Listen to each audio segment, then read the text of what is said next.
Hello and welcome again to another I Love Dentistry show. Your host, Curtis Marshall. Also, we have Rob Bay on the line. And today we have a really exciting guest. We got Adrian from My Social Practice and somebody that works with My Social Practice. Her name is Liz, but I'm going to introduce you to them in just a moment. We've had a lot of great growth with the I Love Dentistry show lately. We've almost doubled within the last 3 months. And we've got a lot of great upcoming speakers as well, so please keep a look. And as always, please feel free to push the thumbs up button above here so that other people know that you like it. And if you have any comments or questions, please put them down below. But to get started here, Adrian, how are you today? Good. How are you? Good. You look chiseled, Curtis. You've been lifting weights, man. Oh well, you know.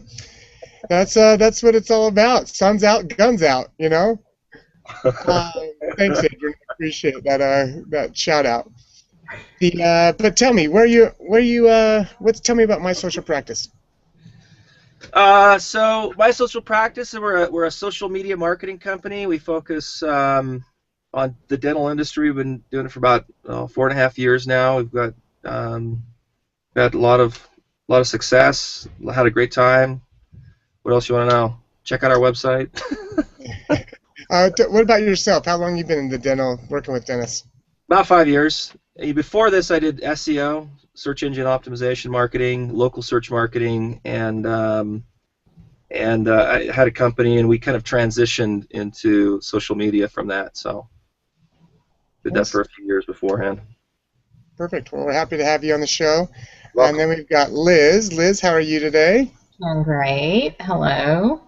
Hey, tell us a little bit about your background and where your practice is out of.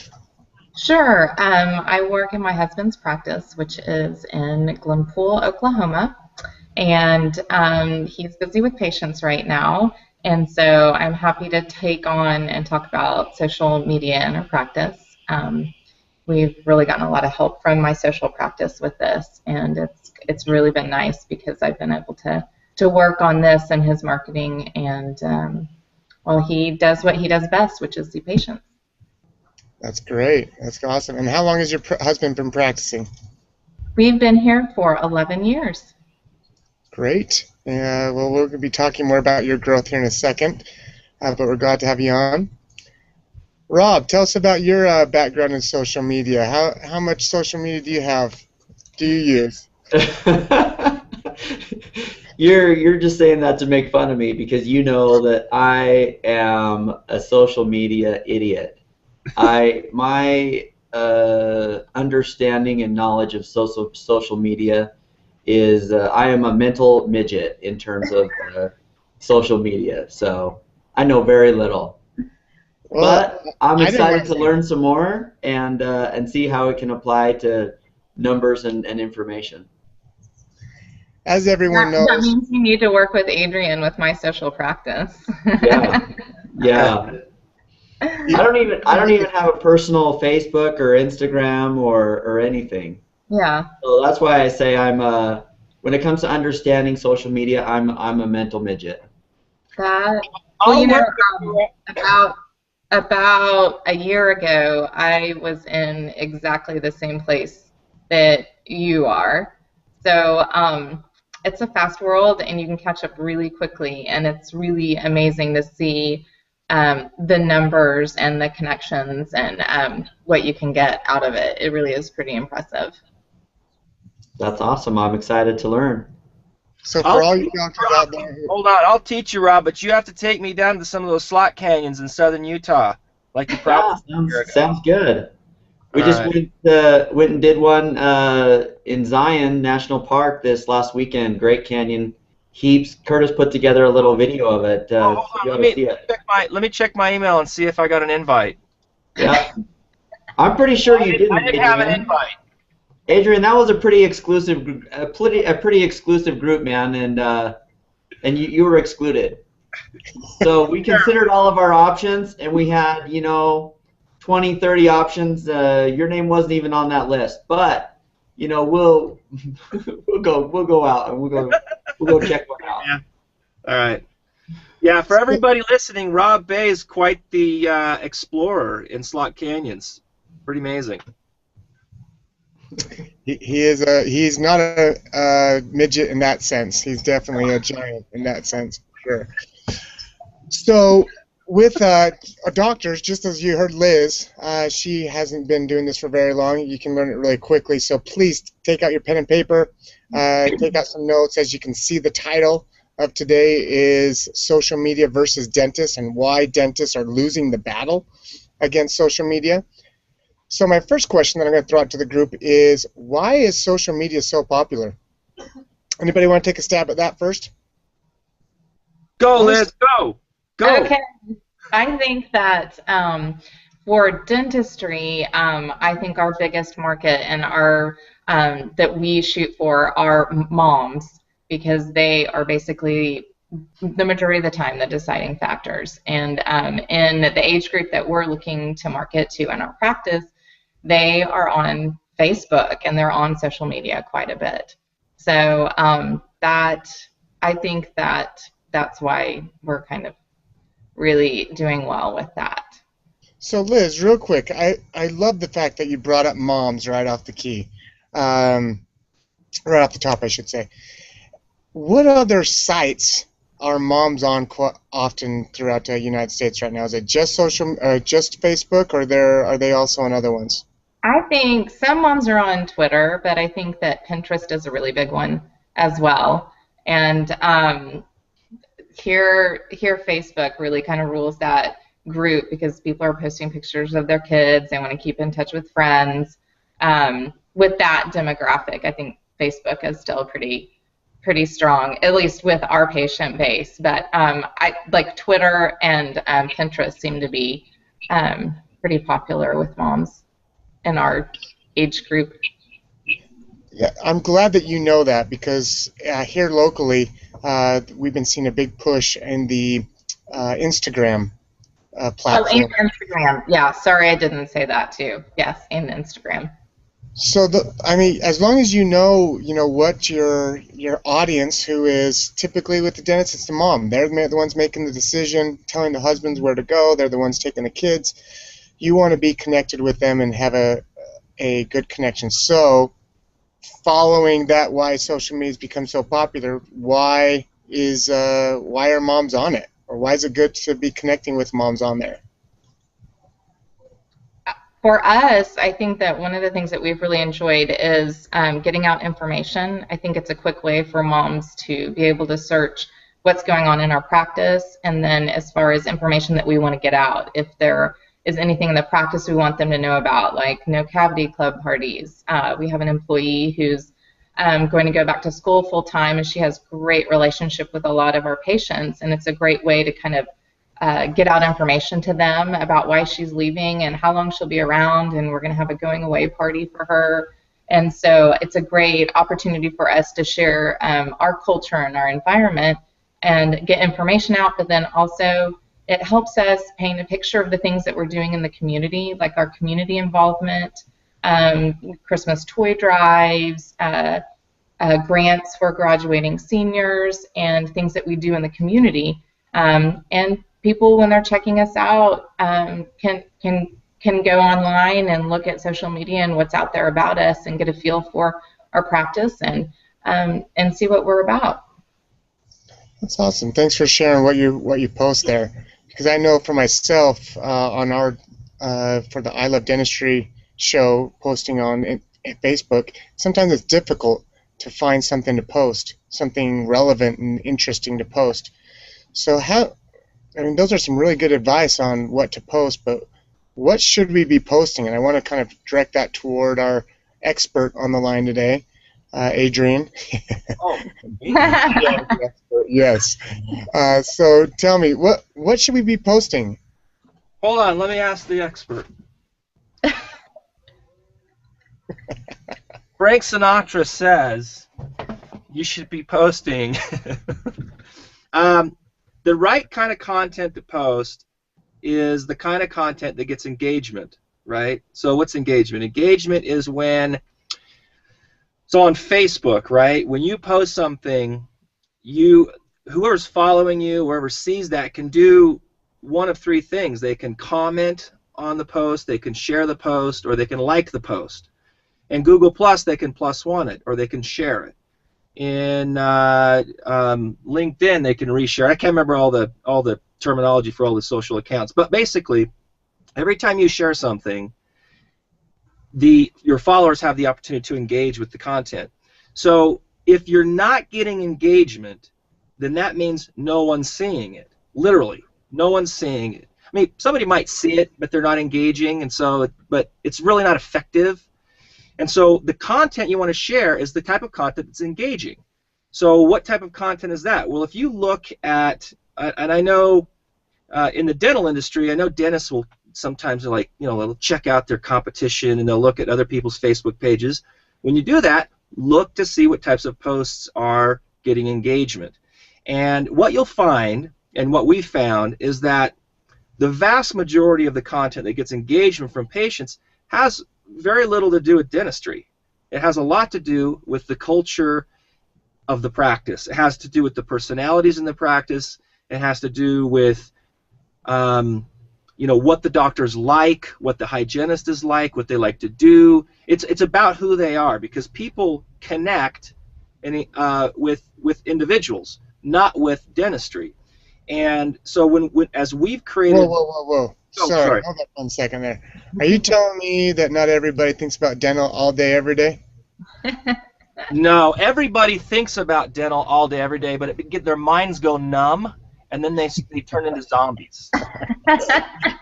And that's why we got to be aware of the zombie apocalypse. So let's move on to something really serious, the zombie apocalypse. I know you're worried about that. So no, I mean, oftentimes a practice or a dentist will think that even terminology like endodontics or lingual or whatever it is, we've talked about this in the past, that terminology goes right over the public's head. And when we are posting on Facebook, we need to realize that not everybody wants to know about how great of a dentist you are necessarily. They want to know who you are. Well, yeah, they do. They want to know who you are first, and they want to see some transparency. They want to know that you're amiable, that they can communicate well, and that's what social media does. Is it creates that transparency into what you're like. Secondarily, and this is just my opinion. I mean, this may not be across the board, but secondarily, I think that then they look at, what are your qualifications. So I think that it's important to put your first step forward and be transparent. I think it's probably the best word to explain that. That may not. I'm not putting a stake in the ground and saying that that's for sure, but that's my impression of how consumers approach a dentist. Awesome. My opinion. Awesome. Well, thank you. Anything else you want to add to that topic? Yeah, let me say one other thing. Your first question was, why is social media so popular? So it took me a little while to figure this out, even being in social media. But the reason why social media has completely revolutionized marketing is because of one very simple reason. It gives the consumer the control over what they see, right? Traditional marketing, messages are forced, right? So traditional marketing is a billboard. You buy a billboard, you put it on the freeway, and you're forcing a message into somebody's head. You're driving down the road, you see the billboard, the message comes into your head, whether the person wants it or not, right? That's traditional marketing.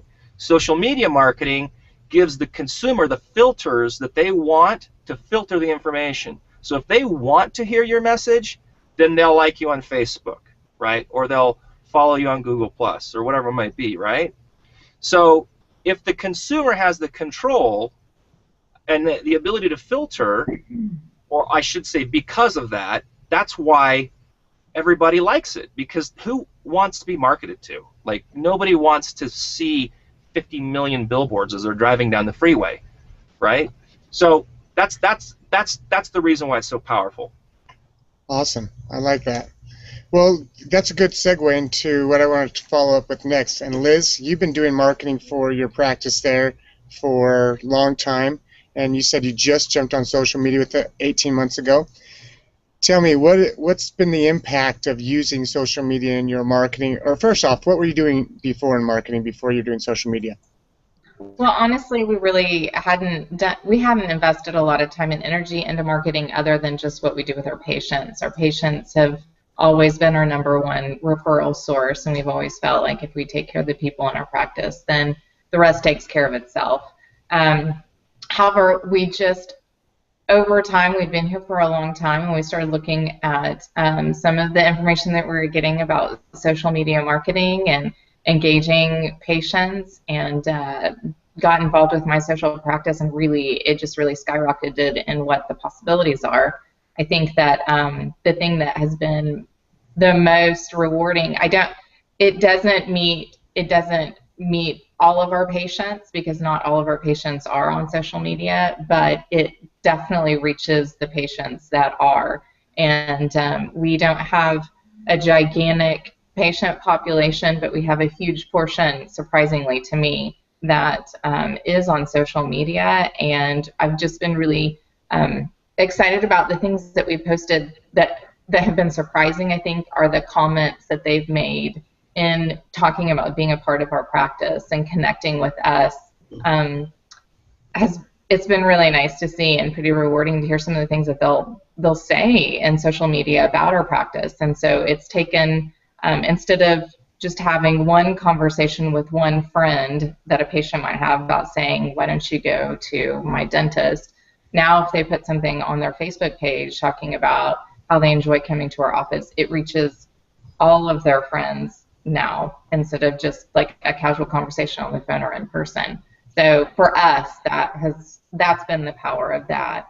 And I know our employees have really enjoyed, we celebrate things in the office like birthdays and office anniversaries of how long our employees have worked here. And when we post things like that on Facebook and the patients are engaged and make comments and say things, it just feels good. And our employees love it. Our patients that are involved in social media have really kind of jumped on board with that.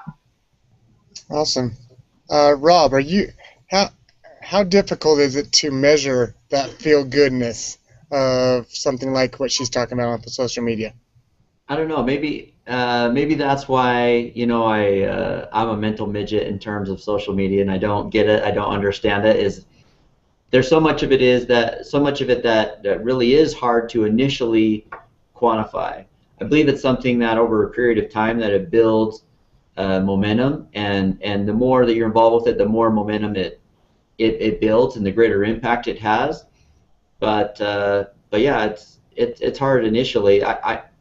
I'm more personally comfortable with things that I can measure, Right. especially from the beginning. Try something, measure. Okay, yes, this works. Awesome, I'm going to do more of that. This doesn't work. Okay, I'm going to eliminate that.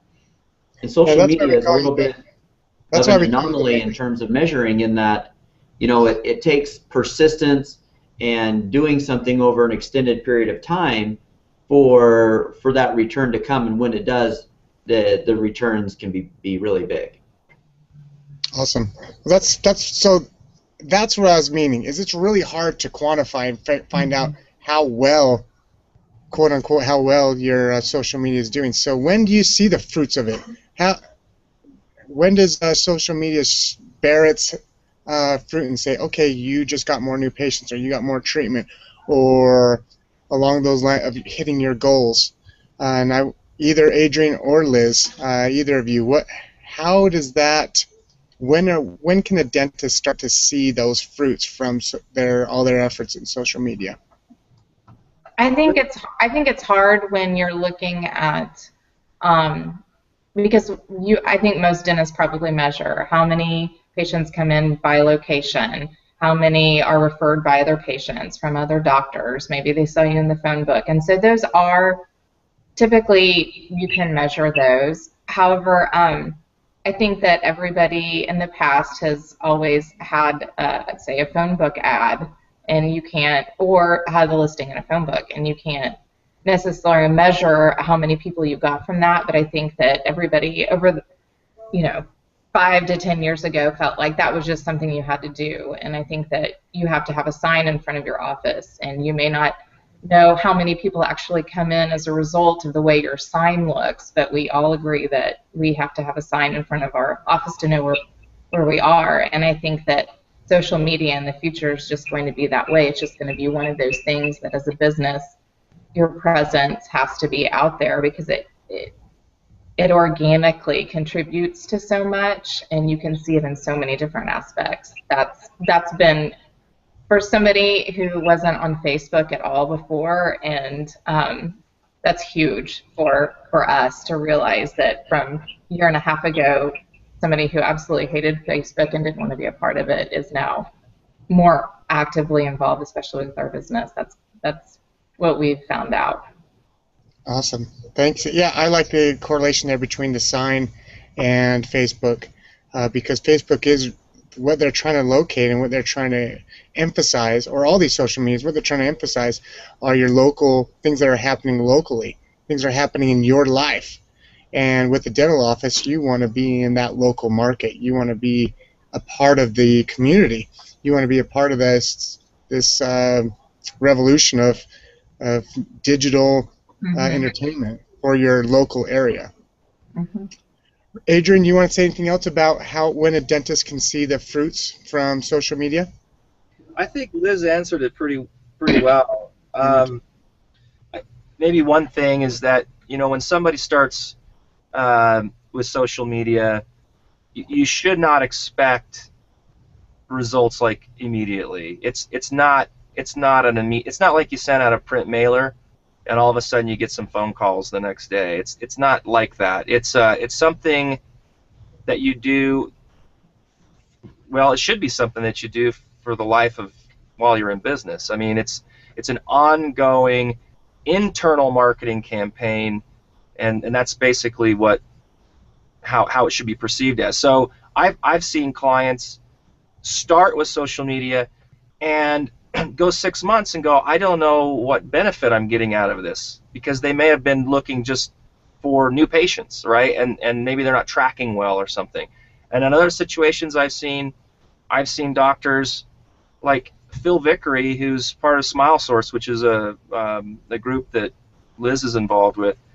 He got up after maybe a month of really actively using social media in a meeting, and just kind of really got very emotional, because using social media in the office brought a new culture into the office, and it brought some passion back about his job. He was thinking about selling his practice, and then kind of decided I didn't want to, and really attributed some of that decision to not sell his practice and stay in business to the difference in the culture that social media brought, because they were using social media, they were using a lot of it in their office, and they were engaging with patients better. So that is a value in social media that you absolutely cannot measure, but it's something that affects the productivity of the office. But how much, so anyway, I'm rambling a little bit, but you have to measure social media according to the goals that you set.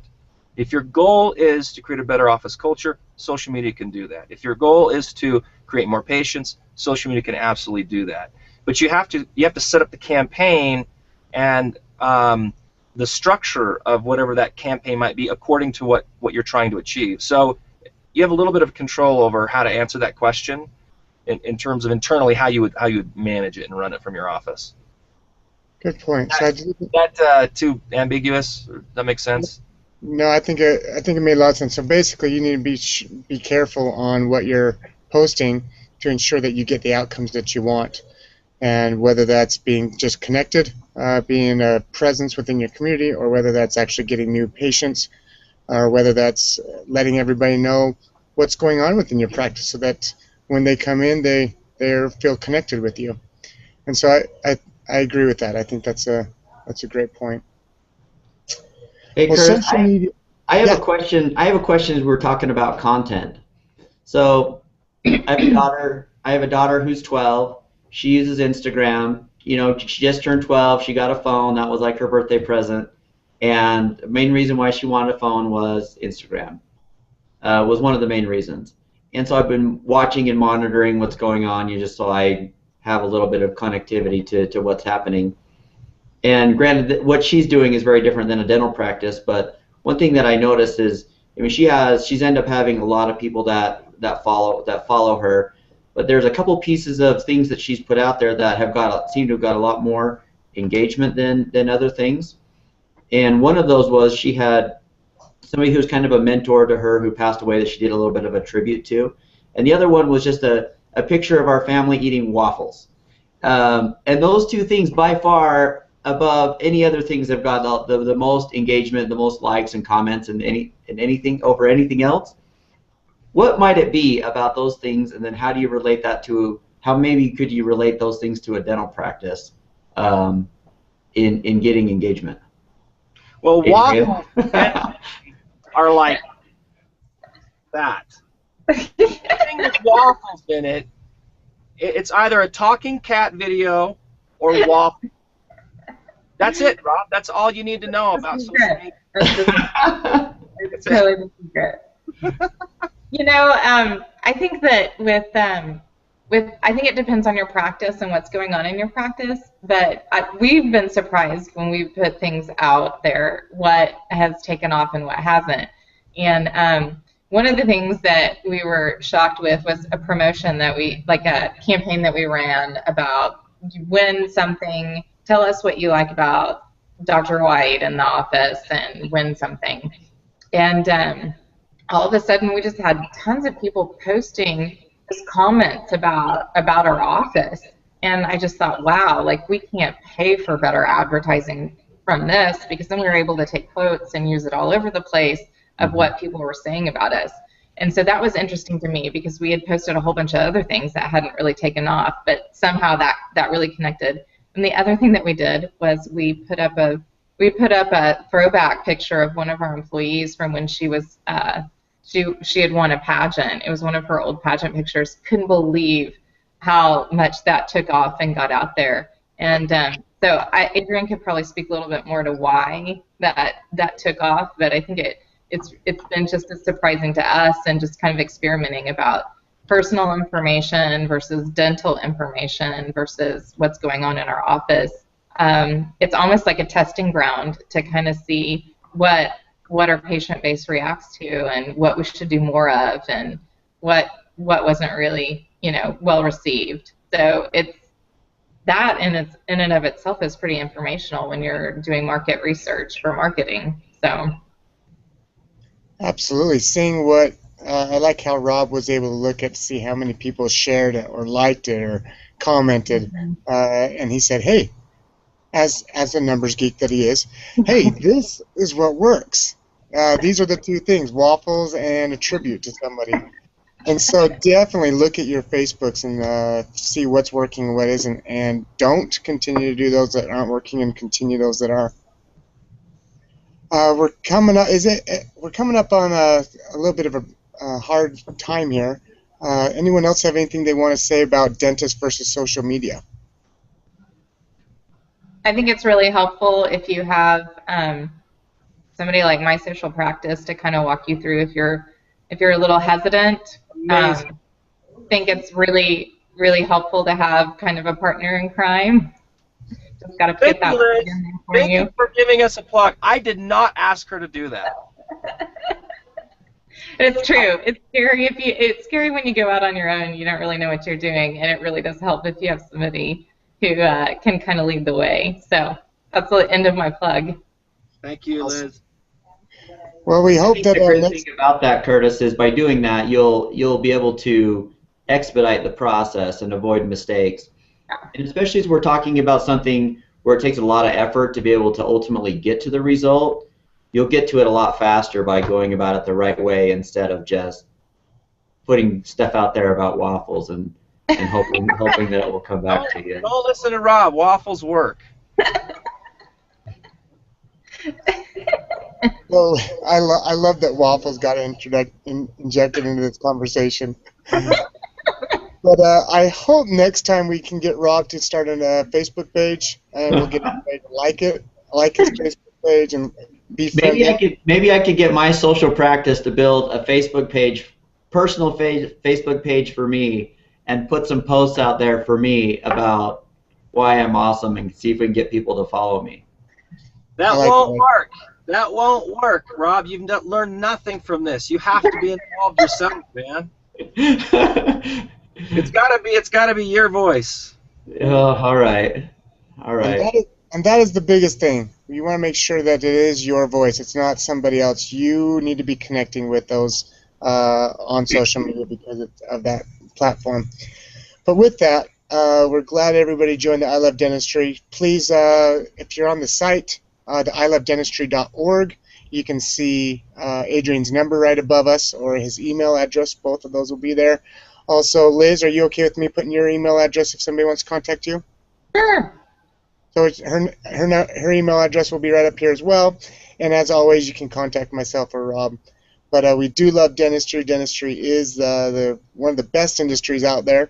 And with that, I'm going to let everybody say why they love dentistry, and we'll sign off. So we'll start with Adrian. Adrian, why do you love dentistry? I love dentistry. I like working with dentists. And I never worked with dentists before this business. And I like it because, well, they, well, let me rephrase that. I like working with dentists because I can help. And I find a lot of value in providing a service that they find beneficial, and my clients, our clients, enjoy working with us, and so that's why I enjoy it. It's fulfilling. That's awesome. Well, it is definitely fulfilling to work with dentists and to work with patients. Liz, why do you love dentistry? I love dentistry because I love building trust and healthy relationships with people, and we love dentistry in our office because we love to help people. Awesome. I can definitely see that just from your conversation today. Rob? You always come up with something different, but why do you love dentistry? Well, the main thing I was thinking about today is probably something what's been on my mind, I guess, about why I love dentistry is something I've probably have shared before. And it's an amazing business. It's really honestly one of the only businesses I've ever come across where you can be terrible at business and still do all right. But by being better at business and by being able to lead your practice by numbers and data and information, I found that the return in terms of financial reward and in terms of lifestyle can be greatly enhanced. And that's why I love dentistry. Awesome. Well, I like how everyone's love of dentistry is so different. As you guys all know, I love it for many reasons. I do love it the way it makes your mouth look when you get cosmetic work done. And so with that being said, go out there, love dentistry, or love it again, continue to love it, show others within your practice the importance of loving dentistry. And until next time, I'm Curtis Marshall. This is Rob Bay, Liz, and Adrian. So thanks again, guys. Have a good day. Thank you. See you.